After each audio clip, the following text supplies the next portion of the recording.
వీడియోలో చూపించినట్టు ట్విన్స్ అయితే ఒకే రకంగా ఉంటారా, వీళ్ళు చెయ్యెత్తితే వాళ్ళు చెయ్యెత్తుతారా, వీళ్ళు డాన్స్ చేస్తే వాళ్ళు డాన్స్ చేస్తారా అనే డౌట్స్ చాలా మందికి వస్తాయి. నా పేషెంట్స్ చాలా మంది అడుగుతూ ఉంటారు, ట్విన్స్ అంటే ఇలా ఉంటారా అంటే. అస్సలు కాదు. మనకి 4 రకాల ట్విన్స్ ఉంటారు. ఫస్ట్ ఏంటంటే డిఏడిసి ట్విన్స్, అంటే డై అమ్నియోటిక్ డైకోరియాన్ ట్విన్స్. ఇది ఒక లేడీ నుంచి రిలీజ్ అయిన 2 డిఫరెంట్ ఎగ్స్ 2 స్పామ్స్ తో కలిసినప్పుడు ఫామ్ అవుతుంది అనమాట. So each baby is different. వీళ్ళని నాన్ ఐడెంటికల్ ట్విన్స్ అంటారనమాట. లుక్స్ కూడా వేరేలా ఉండొచ్చు, జెండర్ కూడా వేరేలా ఉండొచ్చు. నెక్స్ట్ 2 కేటగిరీ ఏంటంటే డిఏఎంసి ట్విన్స్ అన్నమాట, అంటే డై అమ్నియోటిక్ మోనోకొరియానిక్. ఇదేంటంటే ఒకటే ఫర్టిలైజ్డ్ ఎగ్, అంటే ఒక ఎగ్ ఒక స్పర్మ్ కలిసిన తర్వాత ఫర్టిలైజేషన్ అంటారనమాట. సో ఒకటే ఫర్టిలైజ్డ్ ఎగ్ చాలా తొందరగా డివైడ్ అయింది అనుకుంటే, సో వీళ్ళిద్దరికి ఒకటే ప్లెసెంటా అంటే ఒకటే మాయ ఉంటుంది, కానీ ఒక చిన్న మెంబ్రేన్ ఉంటుంది అనమాట వీళ్ళిద్దరిని సెపరేట్ చేస్తూ. So these are identical twins అనమాట. అంటే ఇద్దరు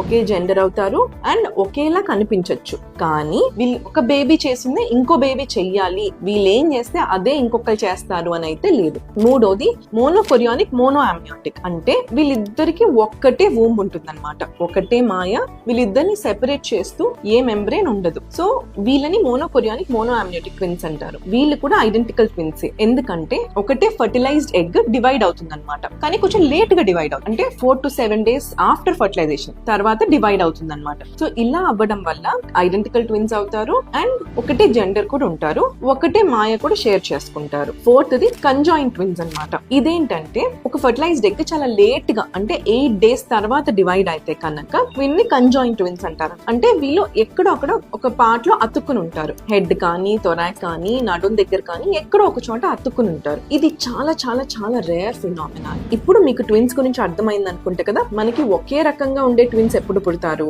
డిఫరెంట్ గా ఉండే ట్విన్స్ ఎప్పుడు పుడతారు, మీకు అర్థమైంది అనుకుంటున్నాను.